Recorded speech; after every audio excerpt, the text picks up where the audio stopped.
আজকে আমি গাজরের হালুয়া বানাচ্ছিলাম, তো বলতেছি রেসিপিটা একটু আপনাদের সাথে শেয়ার করা যাক। আমি 4টা গাজর নিয়েছি, গাজরগুলো ধুয়ে ছিলে ফেলছি, তারপর এভাবে গ্রেটার করে নিচ্ছি। আপনারা চাইলে আমার রেসিপিটা একটু ফলো করতে পারেন। অবশ্যই ভালো লাগলে ফলো করে পাশে থাকবেন অথবা শেয়ার করে দিবেন। গ্রেটার দিয়ে কুচি করে নিয়েছি।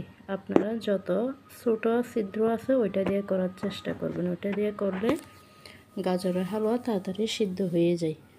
তো আমি এভাবে করে 4টা গাজর নিয়েছি এবং আধা কেজি দুধ গরম করে ভালো করে ঘন করে ফেলেছি। আমার আইস ছিল দুধগুলো প্রথমে, তো আমি চুলায় বসিয়ে দিয়েছিলাম।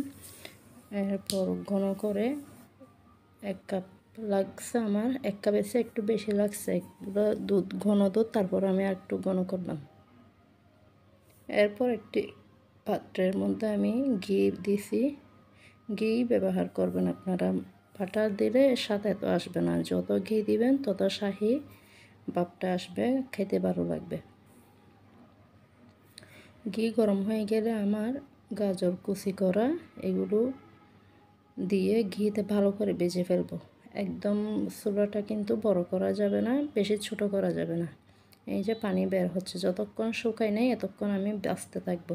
এক পর্যায়ে দেখবেন অনেক সুগন্ধি আসতেছে, গাজরের কাঁচা ভাব চলে যাবে। তারপরে চিনি দিয়ে আবার নাড়াচাড়া করবেন। নাড়তে নাড়তে এক পর্যায়ে দেখবেন গাজরগুলো একদম ঝরঝরে হয়ে গেছে বা ঘ্রাণ নেই, একটা মজার সুগন্ধি আসতেছে। তখন কি করবেন, দুধ ঘন করে রাখা দুধ দিয়ে দিবেন। পরিমাণ মতো দিতে পারেন, অথবা আপনি দেখতে পারেন আমার এখানে 1.5 কাপ দুধ লাগছে। হালকা একটু লবণ দিলেই ভালো লাগে। এভাবে চিপে চিপে দেখতেছি হয়েছে কিনা আমার। এভাবে চিপে দেখলে যদি দুধ বের হয় তাহলে আরও জাল করতে হবে, যদি ঘি বের হয় তাহলে আর জাল করতে হবে না। এরপর আপনি গুঁড়া দুধ দিতে পারবেন। আমি এখানে আধা কাপ গুঁড়া দুধ দিয়েছি। চিনি দিয়েছিলাম 1 কাপের চেয়ে অনেক কম, আমাদের ডায়াবেটিস আর মানুষ কম, সেজন্য আমি অল্প করেছি।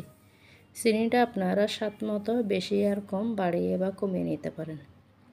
এরপর আমি আবার ঘি দিয়ে অনেকক্ষণ নাড়াচাড়া করে একদম ভালো যখন ফ্লেভার আসবে তখন আমি নামিয়ে নিব। এই যে আমার গাজরের হালুয়া একদম রেডি।